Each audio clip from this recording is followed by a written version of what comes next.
Hi there, I'm Paul Mitchell, leadership coach, author and founder of the Human Enterprise. And a warm welcome to Leaders for Life Radio, where we interview transformational leaders from business, from the community, sports and the arts. There's a saying, or an old saying you may have heard, that everyone's home is their castle. And that's why this interview is a very special one indeed, particularly in our current times. And we've called the podcast The Castle versus Corona, because it's built around that iconic, brilliant, stunning film called The Castle. Because within The Castle there are amazing lessons for us as leaders, particularly in tough times or in times of crisis. In the interview, I'll be interviewing Kevin Leighton, and you'll see why in a minute, or hear why in a minute. Kevin's responsible for sales nationally for a global workplace technology services company. So let's welcome Kevin.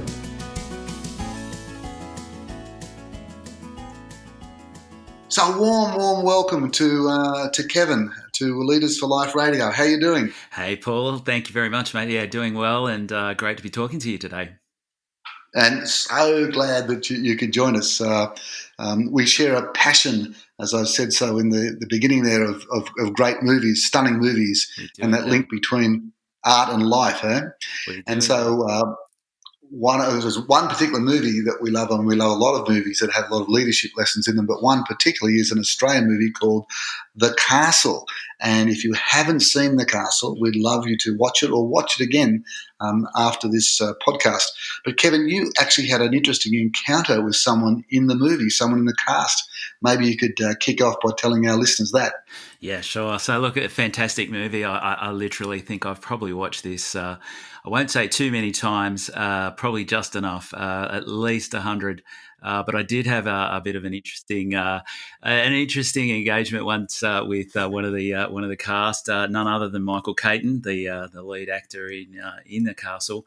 It was one day in Brisbane. I was getting a flight, and walked into the plane, pulled up in business class, waiting for people to disperse into their seats. I looked to my left, and there's Michael Caton sitting there reading the paper. And I thought it was too good an opportunity to resist. So standing alongside him, waiting for a moment, I just sort of uttered, bloke selling a pair of Japanese fighting sticks. And he closed and that, of course, that quote's not quite right, but it was the best one that I could pull from memory at the moment. And he closed the paper ever so slightly and just sort of looked up and said, "How much does he want for him?" And of course, business class was having a listen to this, and I said, $4.50. And he said, "Tell him he's dreaming." And it got a real laugh right through the front end of the plane and the stewards. And I saw him in the baggage area afterwards, after we landed, and got a thumbs up. He said that was well delivered. So yeah, that's a great moment that I'll probably hold on to for quite some time. A wonderful moment, and the fact that he actually acknowledged it and went along with you is just in the spirit of the movie, which is really is about the Aussie spirit, and that's why we're going to sort of pick the movie not apart, because the whole is greater than the sum of the parts, but have a look at some of the real leadership lessons and life lessons in that movie. Again, if you haven't seen it, and I think most people would have that are probably listening to this podcast, it's available on Stan and also available on Google Movies for about $3. But you might remember it's about an Australian family that's a great family, and they've got their issues and their problems like everybody else, but this unwanted crisis comes along and totally disrupts them, because they have to be forced to sell their home. Now, we're not forced to sell our home at the moment, but we are going through in Australia an unwanted crisis, which is causing one hell of a lot of disruption. And we believe that the way Daryl and the family and the community handled that disruption, handled that crisis, is the essence of the Aussie spirit. And that Aussie spirit is exactly why we've called this podcast The Castle versus Corona. So, Kevin, maybe tell our listeners a little bit about the movie. I know you know a lot about it, and I guess about the production and stuff. It's quite interesting because even that tells you a lot about who we are as Aussies. Yeah, indeed, Paul. It's look, as I said, an iconic, and I think great selection that you made here. The moment I heard about us possibly talking about this, it's an exciting one to review. As you say, packed with leadership messages right through it. I'm still intrigued how that was done. I'd love to interview the actual script writers, which were, Rob Sitch, Tom Gleisner from Have You Been Paying Attention, Jane Kennedy, Santo Soloro from D Generation, and others, Frontline. These people have collaborated many times. Working Dog Productions is the production company that they run. They had a cast that was obviously very tight, but a cast behind the camera that was also just as familiar with working with one another and collaborating creatively over a couple of decades. Rob Sitch's brother was a general counsel, legal for the movie. Jane Kennedy was in charge of music and picking the balance of the cast. So you get a lot of laughs from a pretty comfortable group of people that are used to doing what they do. And produced in 1997, over 20 years ago. Wow. Brought forward some great Australian actors, Michael Caton, Anne Tenney from that famous scene in A Country Practice that most people of our vintage and maybe a little younger, Paul, would remember. But certainly, Bud Tingle, the late great Bud Tingle as Laurie. Eric Banner in the movie, Stephen Curry as the story sort of narrator in Dale Kerrigan, and an award winner a few times over. So, yeah, it's a brilliant movie, and I think when people actually start to think about the script and the cast and how they actually creatively, embedded so many leadership messages into this movie, it's quite intriguing how they actually did that so long ago. So maybe we can have a look at those. But I think even describing how the movie was made tells us the biggest lesson of all. It's about collaboration. It's about trusting each other, mutual respect, working with each other to really achieve and create something of greatness. So we're going to go through a number of lessons where we're going to have Kevin will sort of expand on them in regard to the movie, and then we'll link them back to Corona because it is the castle versus Corona, but they're more than just lessons for Corona. They are life lessons and leadership lessons. So the first one is the bridge, even the way we bridge into the film or the opening. Any thoughts about that? Because it starts off with an opening. Yeah, well, I sat down like you have, to watch the movie a number of times, and these themes just are so obvious. But when you actually sit down to write them down, as we did, it's quite confronting how packed the script is with these sorts of things. The movie starts with a panned view across the address of the house that's in question in the balance of the script. It's 3 Highview Crescent. I'm sure that's intentional, and the beauty of the start is the hook is there from the beginning.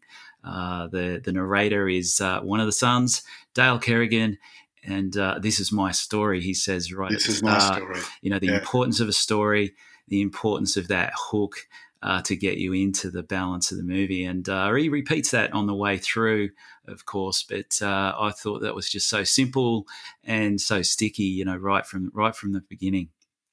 And because we've grown up with Once Upon a Time, there's nothing like a story. There's nothing like a story to put your point across. There's no lessons or specific lessons ever said in the castle, but because of the story, we extract those lessons beautifully for ourselves throughout. It's why it's such a stunning movie, and it gets at that deep emotional lesson. So it kicks off with giving us the bigger frame, but then right throughout, it does what a lot of great leaders do, is it reframes something. It takes something that possibly could be seen in a negative light or not such a good light, and it puts a positive spin on it, which is just so important in regard to Corona as well. Tell us about some of the reframing incidents in the movie, Kevin. There's so many, and the best moments of the movie are a lot of them are reframing, positive reframing of, everyday challenges. But some of the obvious ones are the narration from Dale. He reminds the audience, the listener, that man's ability to generate electricity was his dad's. Wonder at living next door to a power station and the power lines. And he talks about, the best things about living next to the airport is that it doesn't take too long to walk home. And, those sorts of things are quite, funny and weaved into the script of the movie. But, there's others all the way through, and including living, obviously next to a power line station and right next door to the airport. He reminds the audience that the house is nearly worth as much today as it was when he bought it, and the things that his It's father says. and that reframing is so important. We're not trying to be Pollyanna here, but how do you reframe Corona? How can you look back at it and say, this was the time we taught the kids what it feels like to rise up against a challenge, or this was the time that I really got closer to a lot of people in my team by checking in with them. So the lesson here, of course, is no matter what comes at you, yeah, you've got to face that reality, but it's always that possibility of reframing it.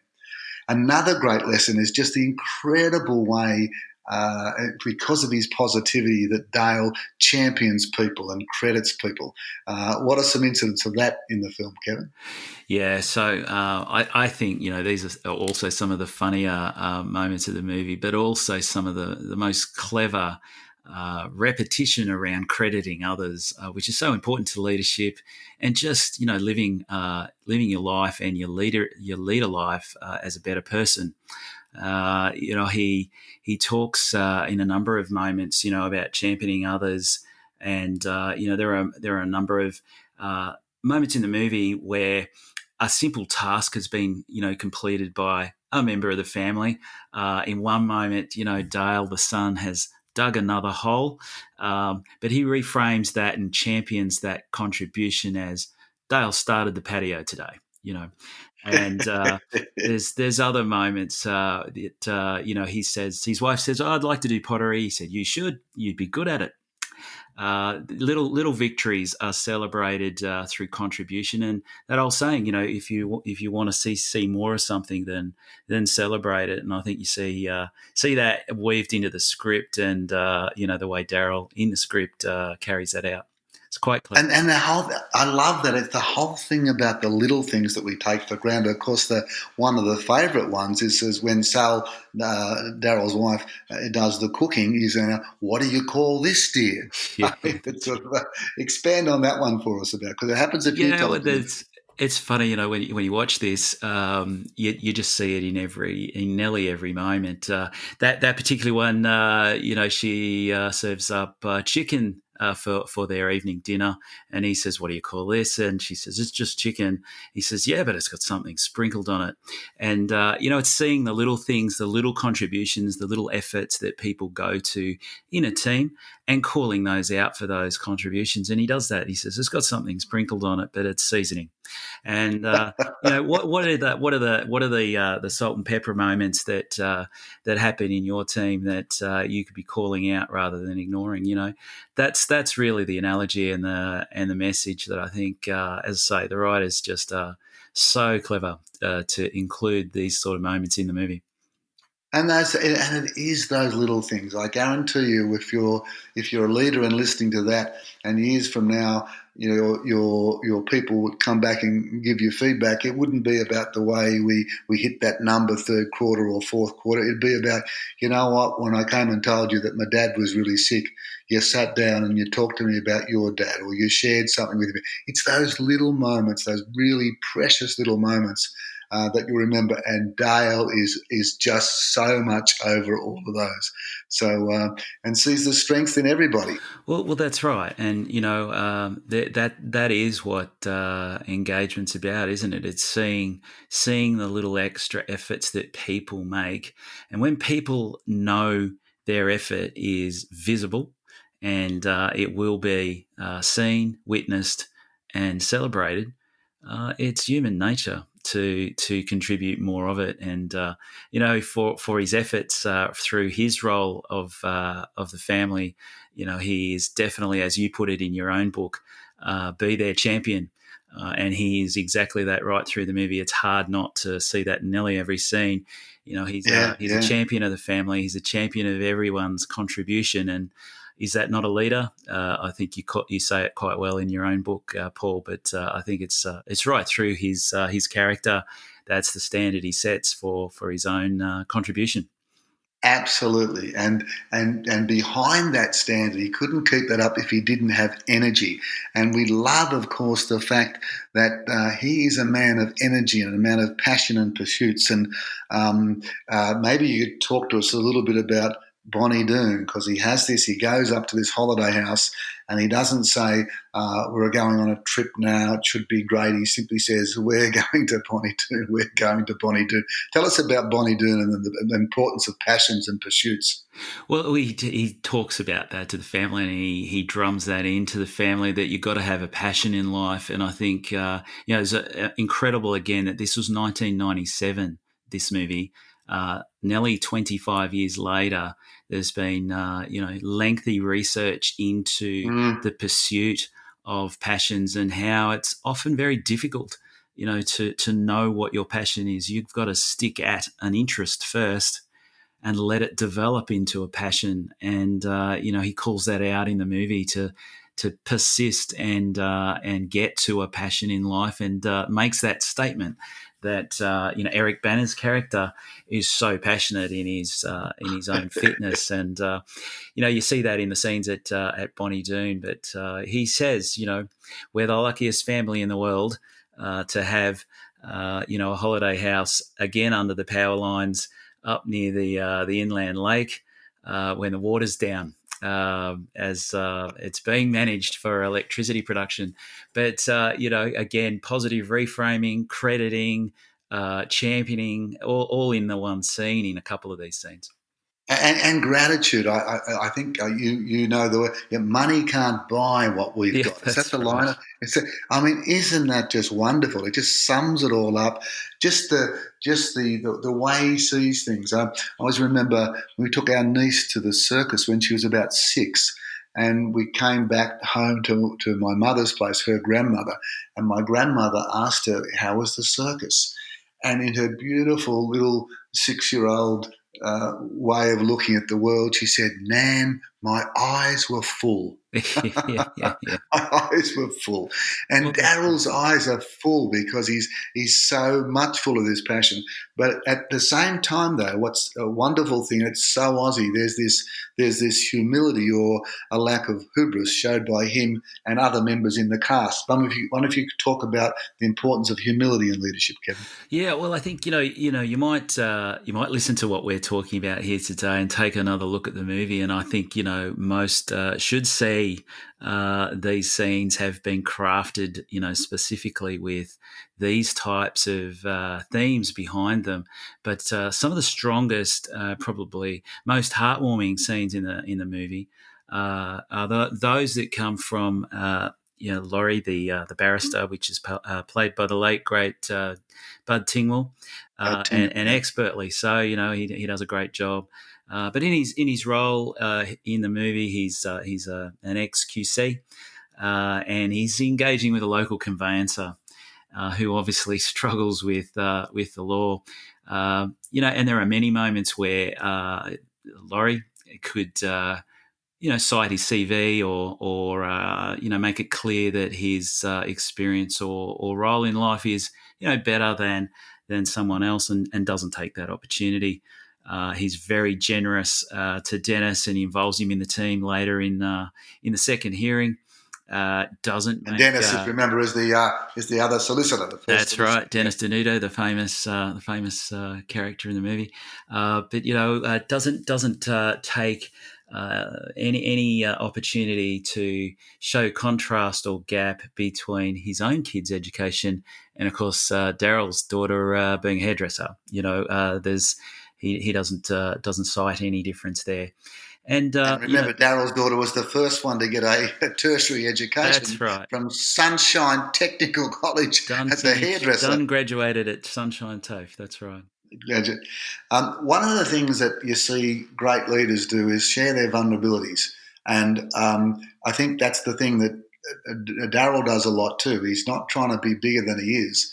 And in sharing those vulnerabilities, there's a humility with that binds us very much together as people. And I would suggest for leaders going through or helping their team through Corona that they think about talking and sharing how they're feeling, and not just asking other people how they are.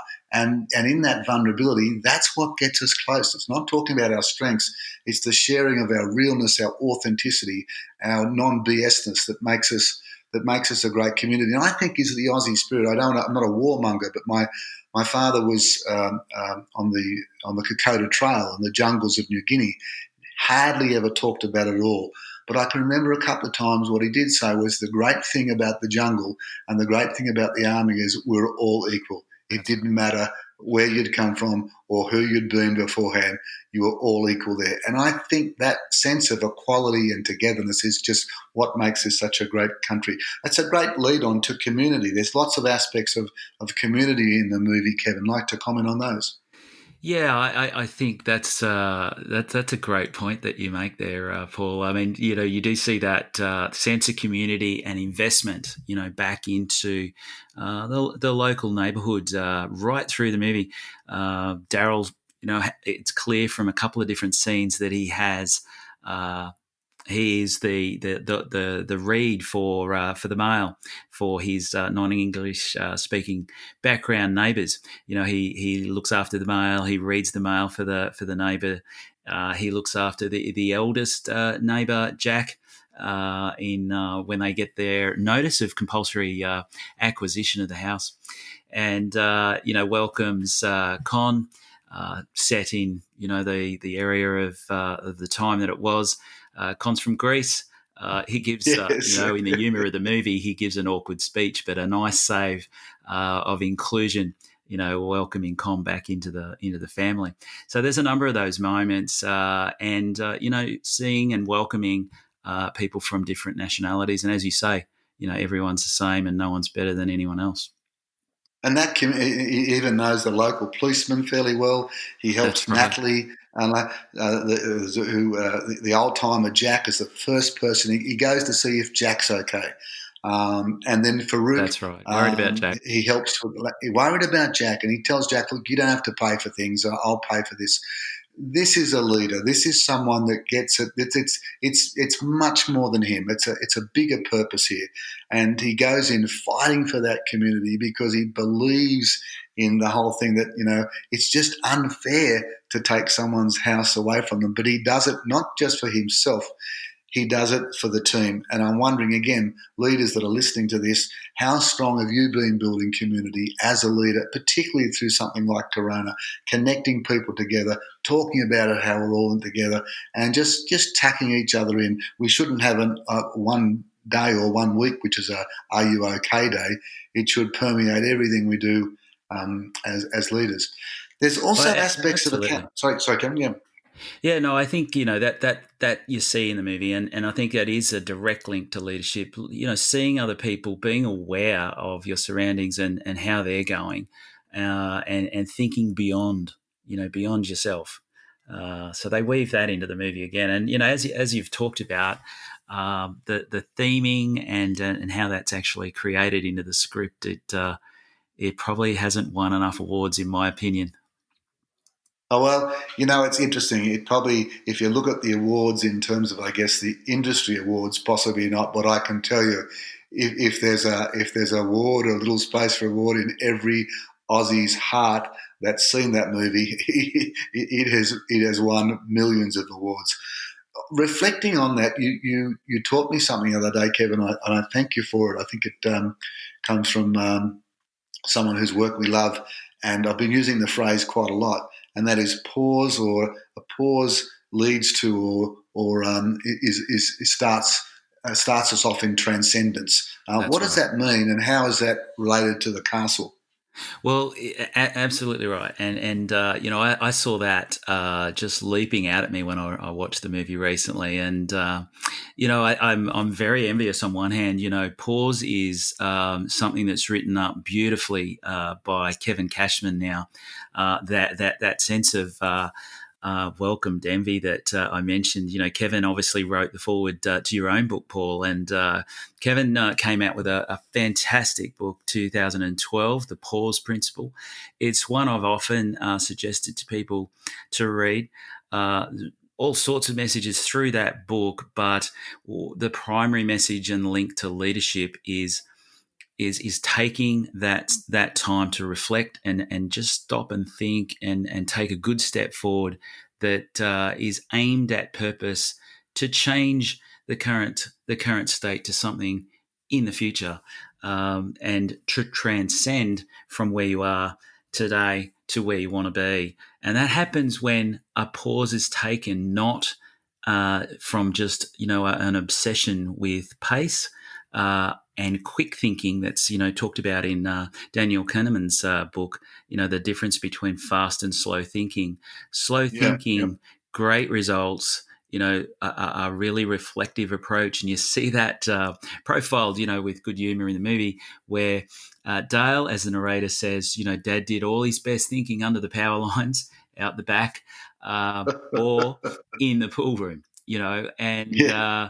again, just, you know, stunning script writing that they had the foresight in 1997 to put those sort of messages into the script when, you know, Kevin wrote what is you know, an absolutely brilliant book in 2012. So again, I'm intrigued, you know, with the writing team about how they did that. But yeah, pausing and thinking about what is the right next step. You see that right through the movie. And you know, it's interesting, isn't it, that probably this wasn't a pause. Corona wasn't a pause that we would have done, we would have bought on ourselves. But for many people, it has been that time to actually just That's right. stop and reflect. I'm looking at the skies and the sunsets and the sunrises and the moon, and I am thinking about what's happened with pollution. I'm not trying to push one barrow or another one or one particular issue or not, but pausing like this and thinking about relationships, and possibly we don't really take people for who they are until we realise we can't see them. There was going to be a chance that we weren't, if our mothers are still with us, being able to see or spend time with our mothers. So this whole idea of just reflecting on your life and reflecting what's really important, again, because it gives us energy as human beings, energy as leaders to do what we need to do. There's also, apart from that, there's lessons of accountability there. Although Daryl's got lots of energy and he certainly celebrates people, he celebrates life, he reframes things, he's grateful for things. He doesn't back away from accountability. Again, Kevin, what can you tell us from the film in terms of accountability? Yeah, well, again, you know, as I watched it recently, I saw that just leap out at me again. You know, around accountability. There's a moment where they lose the first hearing, and that means that there's a need for them to get out of their house. And Daryl says, you know, look, I've let you down. You know, and that's that language. You know, you can always hear accountability or the avoidance of it in language. Language there is really clear. I've let you down. And of Yeah, course, you know, yeah. there's a funny moment with his son where he says, I don't know what the opposite of that is, but you've done that, you know. Yeah, Uh, that's right. I let you down. I don't know what the opposite of that is, Dad, but yeah, you've done it. yeah, It's that's beautiful, right. isn't it? Yeah. That's just beautiful. And he talks about, too, he takes on even his son Wayne, who, of course, is in prison. And he could have blamed his son or whatever, but he simply says, you know what, I could have done better. I I could have could done have better. done better. I could have I done could better. have done That's better. right. I could have done better. And there's a time there where he just gets the unfairness of how can they take a man's home, and he turns and he says, I'm not giving up. That's I'm right. not giving up. Uh, The other thing I think in that moment around leadership is not needing to have the answer at this mm, moment. You know, he says, I'm not giving up. I don't know how I'm going to do it, but bugger him, I'm not going to give up.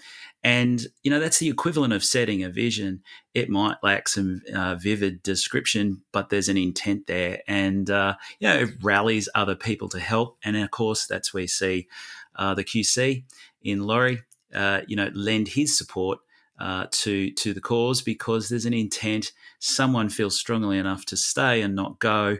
And, of course, invoke someone else's efforts to help. Yeah. And because of that, you just want it to end the way it does. I've got Wayne, of course, gets out of jail, and the business goes from a smaller business to a huge business. And Kevin, you pointed out to me, and I didn't miss it many times through. What's the music that they play at the end? Well, look, again, I was shocked. I was scratching my head writing this down. I was watching it at the end. And of course, I've watched the movie, as I said, quite a few times. But when you watch it with an intent for just seeing what the script reveals, the last movie, as I said at the start, the first pan is high view crescent, taking a high view of life, I'm sure is the intent there. And you get to the end, and is that famous link with the Exotic Marigold Hotel movie where if it's not the end, if things aren't okay, then it's not the end. The music at the end here is, we've only just begun. I love that.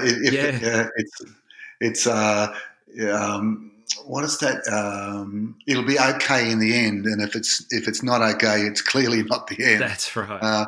What a wonderful lesson that from that movie as well. I guess we'll have to do that one at some stage in the future. So look, there's many lessons here, and many more we could go through. And I think the one that I really love is that whole idea of a fair go, and give people a fair go. And that's what we've done in this country in terms of Corona. We've given everybody a fair go. If you look at what's happened in Australia compared to the world stage, you've got to sit back and go, what an amazing country. The deaths have been horrific. There's much sadness there. But comparatively, we've done bloody well because we've stuck together, we've done the right thing, we've pulled through together, and we did it for many reasons. And although, again, we may not have covered all the lessons in this, I think the one thing that we haven't talked about in the movie, and that's the key line, it's if you haven't got all the lessons, I hope you've got the vibe of the thing. It's the vibe of the thing. And the vibe of the thing is to do the right thing. And so do the right thing by your people, do the right thing by the community, do the right thing by your family. So, Kevin, apart from the vibe of the thing, anything else you'd like to add at this point? Look, I think we've probably given the movie a pretty good cover, but we do have for those that are interested, we've taken our thoughts through to a one-page, I guess, movie on a page image. It just captures, for the fans of the movie and for examples of converting everyday challenge into the practices that we've talked about, and some of these are in your book as well, Paul. Converting everyday moments into opportunities for leadership. We've created a one-page image that captures the movie, and that's also available. So let me just a bit of a correction there. It's not we, it's Kevin. Kevin has many talents. One is a genius for being able to take a lot of concepts and display them in a visual way that's very impactful, all on one page. And so what we'll do is we'll add that to the email that's going out to everybody. So you've got that as a bit of a reminder about what the castle's all about. Yeah. So you're too kind, Paul. Daryl will say you could sell that. You could sell that. You could. And look, I know, folks, when you get that piece of paper, you're not just going to put it in a drawer or just leave it. You're going to get that. You'll probably even frame it because it'll be going straight to the pool room, that's for sure. So, look, Kevin, thanks so much for joining us on Leaders for Life thanks Radio. For having me, Paul. Great to talk to you always. I hope we get to do another film or something like that one time. Now, if you haven't, folks, go and watch The Castle. If you're an overseas visitor to this country and you want to know about the culture, go and watch The Castle. And if you've watched it before, then maybe re-listen to this podcast and then watch The Castle with brand new eyes. Keep safe, everybody. Thanks, Kevin. How good is Kevin Leighton? Look, I've just so enjoyed working on this podcast with him and sharing the leadership lessons from the castle as we all deal with and lean into Corona or COVID-19. But it's not just about this crisis. I guess those lessons from the castle are for any crisis or disruption we might come across in our lives. What I'd love you to do is to go and have another look at the film, put it on again, and now look at it through the leadership lens that we've been talking about. And whatever crisis or disruption or leadership challenge you're facing in your life, never forget the lessons from the castle. Never forget the vibe of the thing. Hey, I'm Paul Mitchell. Thanks for listening to Leaders for Life Radio and being part of our community. It really means a lot to us. So until next time, find the passion, develop the skills, make the numbers, and make a difference.